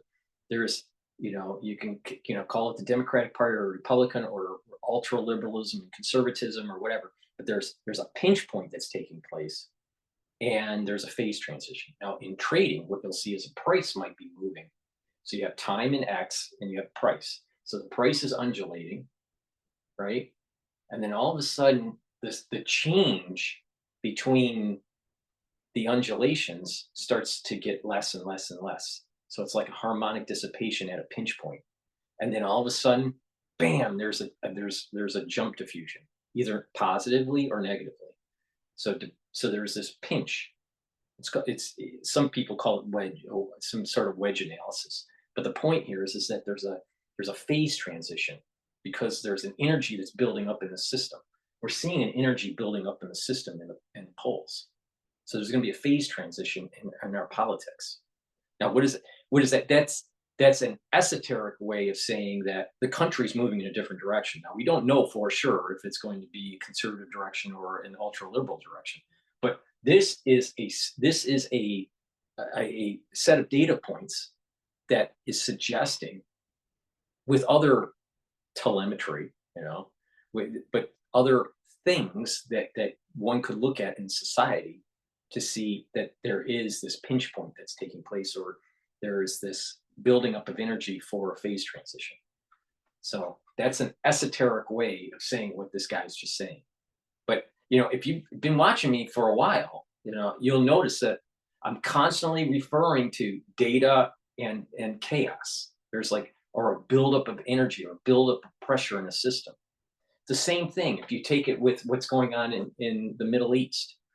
You had, over the years, they thought that they could, through diplomatic policy and the UN intervening, that you'd be able to prevent war in that region. All right. And so there's this undulation, but it gets faster and faster. It costs more. There's more collateral damage. Right. And as this is happening, there's more energy building up into the system. And then all of a sudden it reaches a certain pinch point, and then there's a phase transition in that region. Now, what I think is going to happen is it's going to be the death of negative Esau, and the alignment of positive Esau with Jacob, and the alignment of Ishmael with Jacob. That basically means that Hezbollah, Hamas, and Iran are going to be completely destroyed. The Ayatollah and the theocratic regime of Iran. So that we're seeing a pinch point that's taking place even in the Middle East, where there's going to be some sort of phase transition. The other possibility is Israel is destroyed, but I don't think that's going to happen. But I could be wrong. But there's definitely a phase transition that's going on in the Middle East. So if anyone thinks that that you disagree with me, that there's not going to be a phase transition, not knowing which way it goes, but by saying there's not a phase transition going on in the Middle East, I don't think you're paying attention to the news. We're not really sure which direction it will go. I suspect that there's a higher probability that Israel will win and not the negative Esau. But we don't know for sure. But there's definitely a pressure that's building up in that region that will lead to a phase transition. All right. Before we continue with CNN, please go to my store, the-studio-reykjavik.com. If you're having a problem sleeping at night because you're listening to my channel, please go to my store, the-studio-reykjavik.com, and get the good night formula.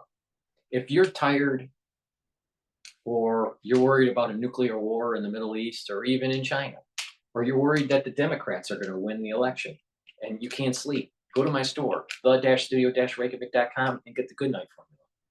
If you're worried about the market crashing because you listen to Lisa Haven, or you're worried about, the destruction of the Constitution, on next Tuesday because you're watching Alex Jones and you can't sleep, please go to my store, the-studio-reykjavik.com, and get the good night formula.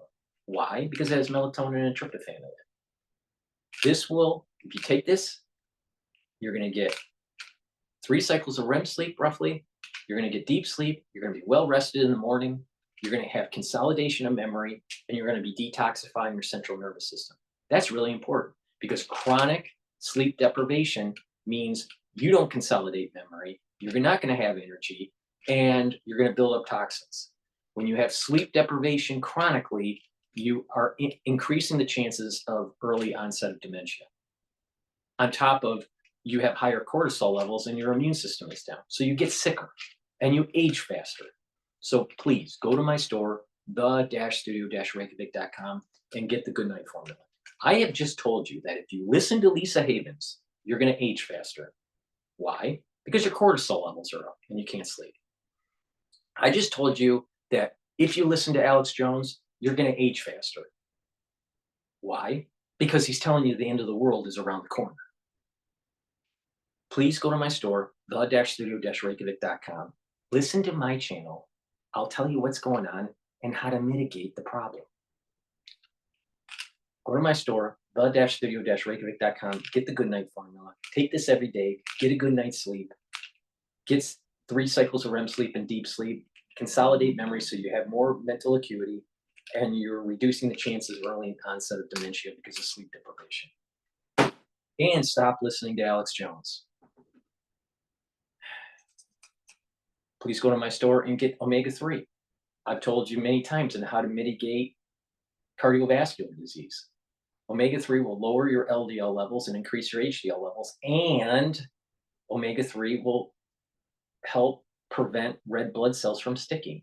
This is synergistic with nattokinase. So please go to my store, the-studio-reykjavik.com. Listen to how to stack these things and improve your health. It's a very high quality product. I've partnered up with Rainbow Herbals, and we have developed these great deodorant bars that are dual purpose. You can get it in peppermint, lavender, and tea tree, or in citrus. These are made from essential oils from the Himalayas. It doesn't have any aluminum in it, and it doesn't have any baking soda in it. They're made from natural ingredients, very high quality. You use it as a deodorant every day. It's for males and females, and it can slowly detoxify your body. Get a couple bars for your household, use it every day, detoxify your body, and smell nice. All right? By detoxifying your body, you're mitigating the problems that toxins cause with your endocrine system and your immune system. Please go to my store and get the Max 35 or the Max 14. You take a teaspoon of this a day, swish it in your mouth, gargle with it, and then swallow. Gargle maybe 20 seconds or 30 seconds and then swallow. If you're not feeling well during the cold season, take a tablespoon or 2 a day. Very simple. I take a teaspoon of this every day for 4 years, more than 4 years. So please go to my store, the-studio-reykjavik.com, and take the structural nano silver liquid. All right, now let's go back to CNN. Up in the morning, it gets me truly excited as a political sort of science. This is a really interesting way to look at it. I never would have thought of this, but basically what the polls are showing right now, the poll, correct, the closest race in terms of the electoral vote that we've ever seen. Exactly That's right. fascinating. All right, how about in the key states? Yeah, how about in the key states?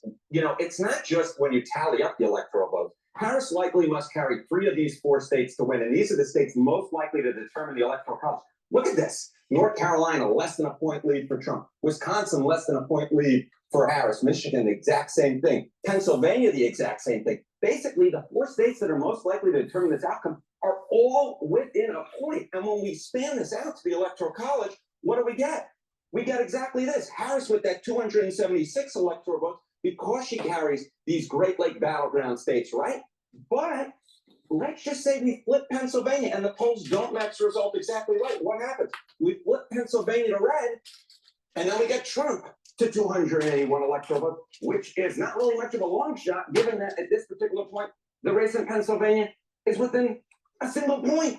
All right, you just showed those 4 states all within 1 point. Pluff, who's working for the Harris campaign, says all 7 swing states are within 1 point. Have we ever seen so many crucial states so close? No, I went back since 1972 at the final Michigan, Pennsylvania, Wisconsin polls ever been so tight?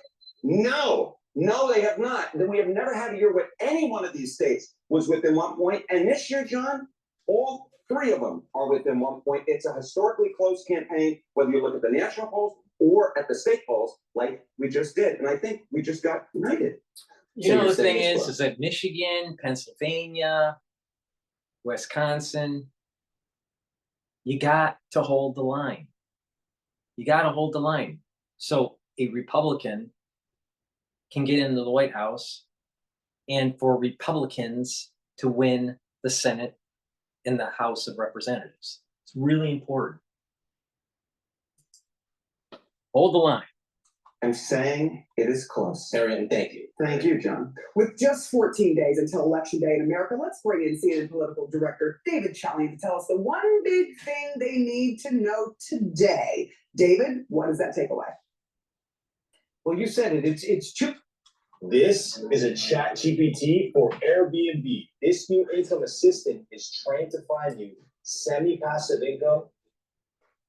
Well, you said it. It's 2 weeks to go until we count the votes. As you know, Sarah, more than 15 million people have already cast their vote in this election. The election is very much underway, but as voters are dialing into this race and prepare 2 weeks from now to watch, of course, right here on CNN, the vote returns unfold, it is important to take stock of where we are and what that means for when we'll know a result. And patience will be in order here. So just looking at the blue wall states, those 3 yellow battleground states you see there in the Great Lakes region, Pennsylvania, Michigan, and Wisconsin. We know that in Michigan and Wisconsin, the big city population centers of Detroit and Michigan and Milwaukee, Wisconsin, they may not report all their vote until about 4 o'clock in the morning on Wednesday. Obviously, we'll need to see what that vote is to understand what the total state of We know all about 4 o'clock in the morning counting in Detroit. Shit. I'll tell you, they are setting it up for you know, a magic trick. Get the polls close so it's easier to flip. Easier to flip the vote. That's what they're doing. The perception, I think what it is, the reality is Trump is winning in the polls more. They're trying to create a perception that's closer. So maybe no projection on Tuesday night from those states if it is as close as polls suggest. And in Pennsylvania, they can't even process the mail ballots until Election Day, until the polls open. And so therefore, Sarah, given that half the electorate may end up voting by mail or voting early, it's going to take a little while for folks in Pennsylvania to process, unfold, flatten, and count all those. That's okay.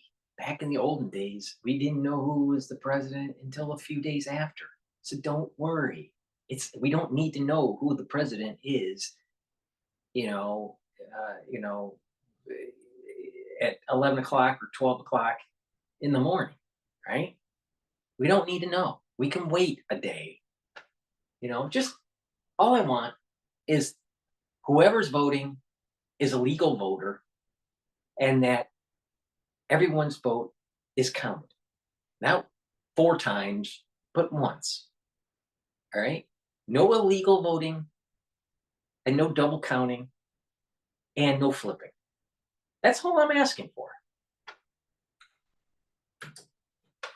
Take your time and do it right. We may not have a result there until Wednesday, perhaps. So this may take a while, given the fact that David Plouffe, the senior advisor to the Harris campaign, says some of these states are going to be decided by less than a percentage point. Which is crazy. People have to be prepared for that. A lot of people nervous about that as well, how long it might take to get a result. Harris is now sitting down with NBC for an interview that will air tonight. She also, of course, has a CNN town hall tomorrow, 9 p.m. with Anderson Cooper. What is she hoping to do with this and get out of this? Her main goal in these final 2 weeks is to raise the stakes of this election in minds of voters, and I imagine that is what you're going to see her do. You noted, I think she's sitting down with Telemundo, she's sitting down with NBC News, and in each one of these interviews that she's doing, also going to do a CNN town hall tomorrow with us in suburban Philadelphia in Delaware County, Pennsylvania.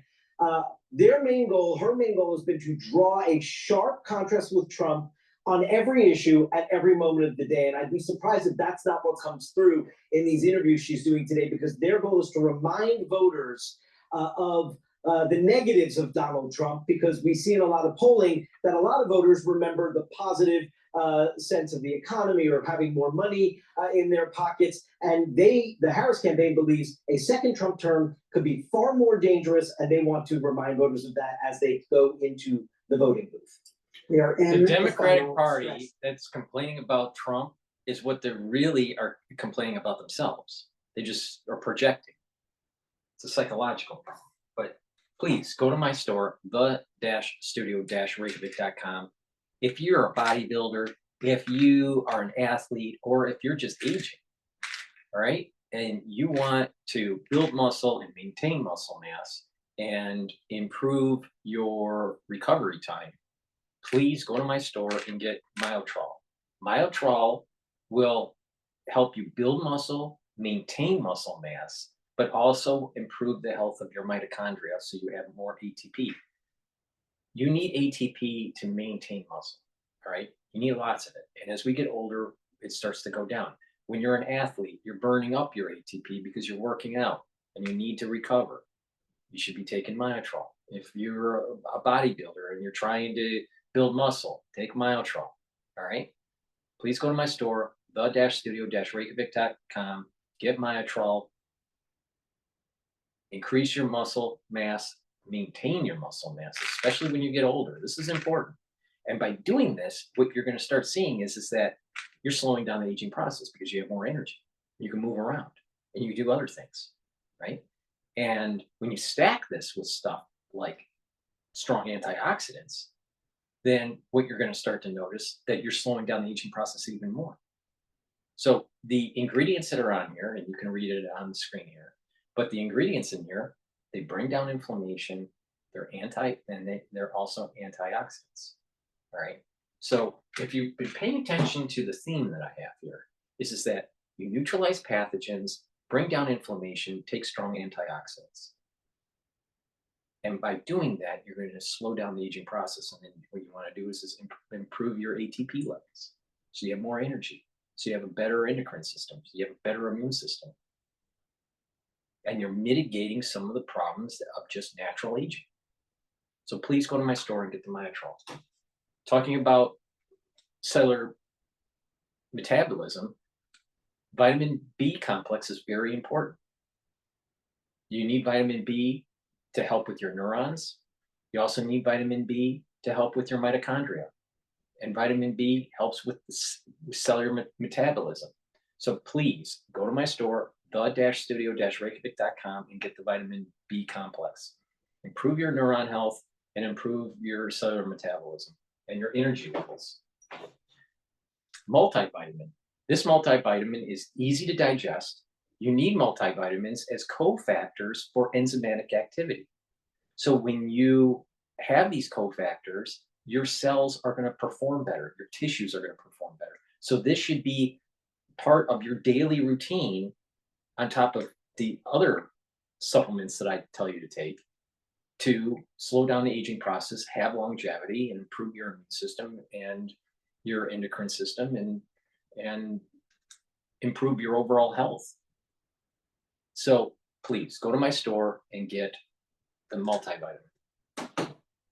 Lastly, C60 is a very, very potent antioxidant. All right. You can get it in MCT coconut oil, avocado oil, or you can also get it in extra virgin olive oil. I have it in a 2 ounce, a 4 ounce, or an 8 ounce configuration. The higher the ounce configuration, a little bit of a discount for you to purchase, but it's up to you. You take a teaspoon of this a day, every day. It'll soak up those free radicals. This stacks really well with other supplements that I've mentioned throughout this broadcast. This is very potent. It'll soak up those free radicals, and you'll get this compound effect. When you take it every day, and you'll notice that you're aging slower. Now, part of the reason is that you're soaking up those free radicals, but you're also improving your mitochondrial health, and you're improving the health of your tissues. And so they're performing better. And if the health of those tissues are glands, if they're you're improving organ systems, then what's going to happen is those tissues and organ systems and glands are going to perform better. That means your endocrine system is going to perform better. That means your immune system is going to perform better because you have more ATP, you have less stress in those cells. So please go to my store and get the C60. In addition, C60 also helps with neurons. Why? Because what it does is it's soaking up those free radicals, but also boosting up the health of the mitochondria. And you need a lot of mitochondria in neurons to be able to create and shoot off those neurotransmitters, because neurons need a lot of energy. All right.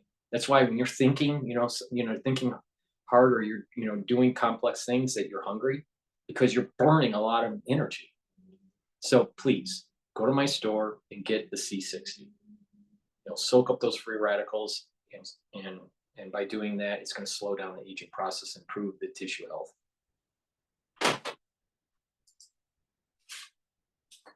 Italian, it feels like it came so fast. Thank you so much. Appreciate it. Yeah, thank you.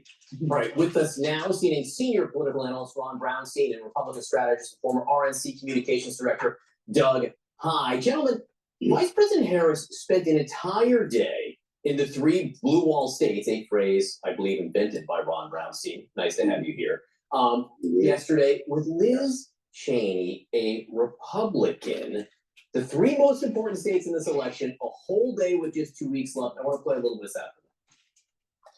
I certainly have many Republicans who will say to me, I can't be public. They do worry about a whole range of things, including violence, but they'll do the right thing. And I would just remind people, if you're at all concerned, you can vote your conscience and not ever have to say a word to anybody. And there will be millions of Republicans who do that on November 5th. So that was the message sent, Ron. And the question is, to whom? Yeah. Is it just Republicans, or is it a little more complicated than that? Yeah, look, I thought that was the message that was targeted precisely at the voters who are most available to her in the places where they are most available to her. If you kind of look at these 3 states that fell out of the blue wall in 2016 and Biden put them back in 2020, Michigan, Pennsylvania, Wisconsin, key to his improvement there was that he ran better than Hillary Clinton did in the big suburban counties, the 4 suburban counties outside Philadelphia, the WOW counties outside Milwaukee, Dane County, which is Madison, as well as Oakland County outside of Michigan, outside of Detroit. That's where she was. And in 2022, John, it's important to note the Democratic gubernatorial candidates generally ran better than Biden did. 2 years earlier, that was the first election after the Supreme Court rescinded the nationwide right to abortion. So, I'm just back from Oakland County myself. I think if you look at these places, they are the communities where Harris is most likely to improve on Biden's 2020 performance, particularly with college-educated white women, maybe also some of the non-college white women in those communities. And the Cheney appearances, I think, was precisely targeted to try to increase the permission structure, to slice away a few more points of those votes maybe some among, people who identify as Republicans, but certainly among independent voters who have previously voted Republican most. If Trump is so bad, why is Harris sucking in the polls? So 36 hours to the town hall, all right, or roughly, is so tomorrow at 9 p.m. there's a town hall on CNN with Kamala Harris. All right. I wonder how softball it's going to be because CNN doesn't like Trump. I'll tell you, I hope Trump wins so all these freaking ultra liberals just their head will explode in real time.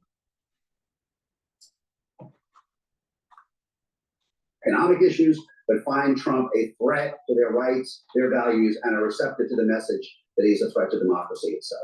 Think about that. A threat to democracy.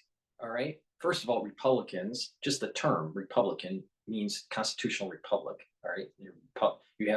You have representatives, right? You have a republic, right? And the Democrats, they want mob rule. They want majority rules. Not only that, if you listen to what and Obama loves to, to align his stars with Franklin Roosevelt. Roosevelt wanted to stack the court. Roosevelt didn't like the Constitution putting guardrails on his New Deal policy. Doesn't that sound awfully familiar with Obamacare and with the Green New Deal? All right. And the Democratic Party wanting to stack the court with more justices. So this stacking of the court goes all the way back to Franklin D. Roosevelt. Oh, Democrat that wanted to continually be elected. See that? See how that is? They want to demonize the Republicans, saying that they want, to be never-ending king of America, right? But it's really the Democratic Party that wants to erode the constitutional freedoms because we're a constitutional republic. That basically means it doesn't matter what the mob rule thinks. It doesn't matter what the majority thinks. It's what the representatives are voting in, but also your civil liberties and property rights are protected by a constitution independent of what the majority thinks. That is why Republican policy is better off for this country than Democratic policy, because the Democrats want to erode the Constitution. The Democrats want to stack the court. They want mob rule. And then when they don't get it, or they're afraid that there may be conservative judges that are put on the Supreme Court, what do? They burn down the town. They try to demonize the individual and make up stories. They are mobsters. They act like mobsters. So this bullshit that Trump's going to be some sort of dictator. How's Trump going to be a dictator when we have balance of powers? Now, the Democratic Party wants to try to erode the Constitution. I mean, Pelosi said that. Listen to Waters and Pelosi when it came to, go and, create havoc in the streets and push and demonize Republicans and Trump. They act like mobsters.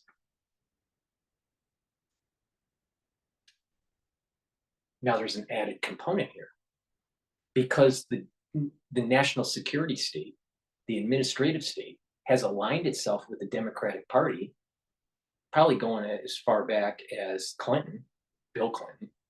All right. But the thing is they have aligned themselves with the Democratic Party in such a way where they have done things that they shouldn't have done, like hide the Hunter laptop investigation, demonize Trump on the fake dossier, go after him on lawfare. So they're afraid of some sort of retribution because they broke the law. They're afraid of retribution because these people that are ingrained in the national security state and the administrative state are going to be investigated.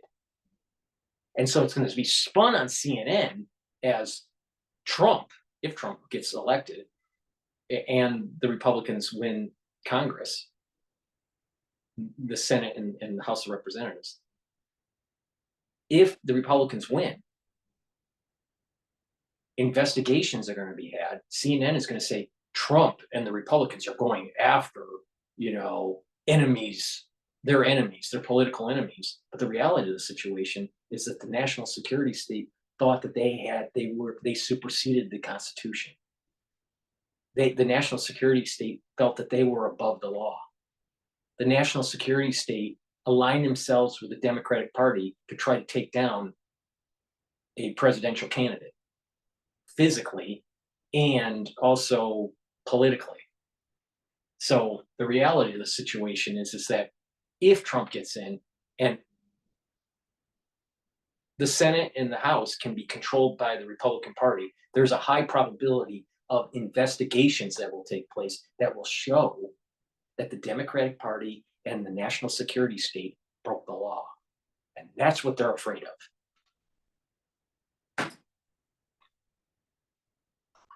The swing voters, the Haley voters, maybe from the primaries, who, by the way, weren't all registered Republicans. Yeah. Look, you're talking about the same subset of voters, right? Some of them are registered Republicans, some of them are independent. And they're looking for, as Ron said, that permission structure to vote for Harris. But they also want to hear from Kamala Harris. So the events that Harris did yesterday with Liz Cheney speaks to some of their concerns. But these are the same voters who were saying to the Harris campaign. How could these voters not have heard Kamala Harris? Either at the DNC convention, either her first interview on CNN that was a bomb, a record viewership on Fox, and all the sound bites that are going on when she's doing her rallies or town halls where she flops. You got to be a freaking hermit to not know what she represents. You got to be a freaking hermit to not know what her policies are or lack thereof.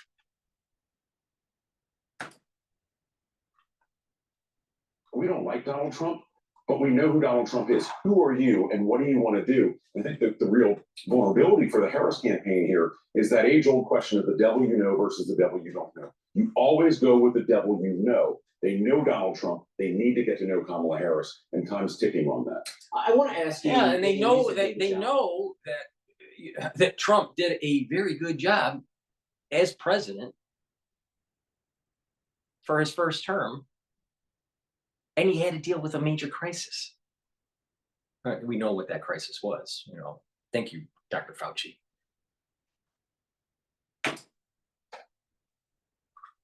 And all of us who've covered politics for a long time, we swear an oath every 4 years that we're not going to focus overly on the early vote because one vote, today counts as much as one count on election day. But there are some interesting things happening in Nevada where they voted early for some time. Now, after 3 days of early voting, more Republicans have voted there than Democrats. This is not something that we have seen the last few elections. What is this a sign of? What are the possibilities here, Doug? So I try and thank you for asking, whatever his name is. Thank you for asking me. It's a sign that Trump has a higher probability of a total landslide. Assuming there's no impropriety with, little boxes that count ballots.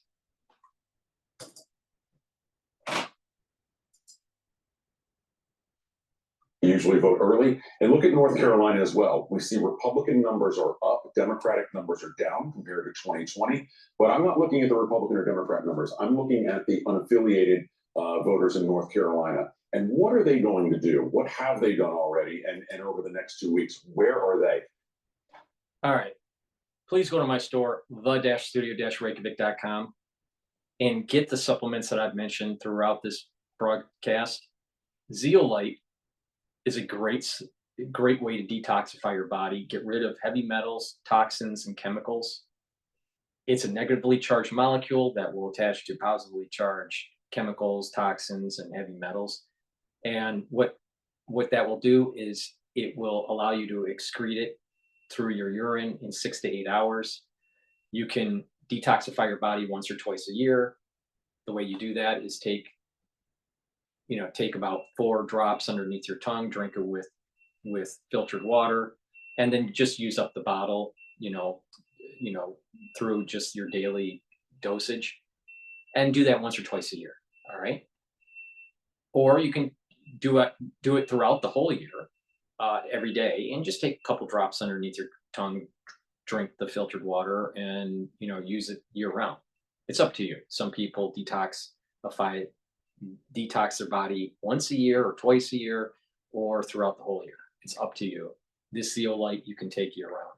So please go to my store, the-studio-reykjavik.com, and get those heavy metals, toxins, and chemicals out of your body. That includes forever chemicals. All right. And it's important to mitigate your exposure by making sure you filter your water and make sure that you eat properly. Stop eating those processed foods. And also, if you can, filter your air. Digestive enzyme complex. A great way to reduce the stress on your pancreas. As we get older, our pancreas start to age, and it needs a little bit of help. This digestive enzyme complex helps to break up proteins, carbohydrates, and lipids. So you're going to be able to absorb those nutrients better. It's going to have less stress on your pancreas. If you work out, if you're an athlete, you'll be able to recover quicker by taking the digestive enzyme complex, because you're breaking up those nutrients and absorbing them for recovery. In addition, this has bromelain in it, so it's fibrinolytic, and the proteolytic enzymes that are in here will break up glycoproteins. That's really important during that 2020 crisis, in the aftershock of the 2020 crisis. This is also synergistic with nattokinase. So please go to my store, the-studio-reykjavik.com, and get the digestive enzyme complex. You should be taking it every day, especially if you're older, because you don't want to stress your pancreas. NAC. I've added this to my daily routine. Why? Because the longevity gurus, the anti-aging crowd have been stacking with NAC. The reason why it works is it brings up your glutathione levels, so it soaks up free radicals. This is a different way to soak up those free radicals. It's synergistic with C60, because C60 is soaking it up in one way, NAC is soaking it up in a different way. So it's important to attack and soak up as much free radicals as you can. In addition, this will help to reduce anxiety, and NAC helps to detoxify your liver and your kidney, especially when you take acetaminophen. So please go to my store, the-studio-reykjavik.com, and take NAC every day. Very, very important. Let me repeat myself. NAC is something you should be taking every day. Add it to your stack, and you're going to be able to really get a supercharge out of the C60 by stacking it. So please go to my store, the-studio-reykjavik.com. Thank you for listening. And if you'd like to help support my work, make sure that you go to my website, and you can donate through Stripe, PayPal, or Buy Me a Coffee, or you can be a paid member on my Patreon channel. I have thousands of videos for free. I find it is important to inform the public on what's going on in the financial markets and what that means for you, what's going on with politics or international affairs and how that may affect you, and how to improve your health. So please go to my store, the-studio-reykjavik.com, and help support my work. Thank you for listening, and have a nice day.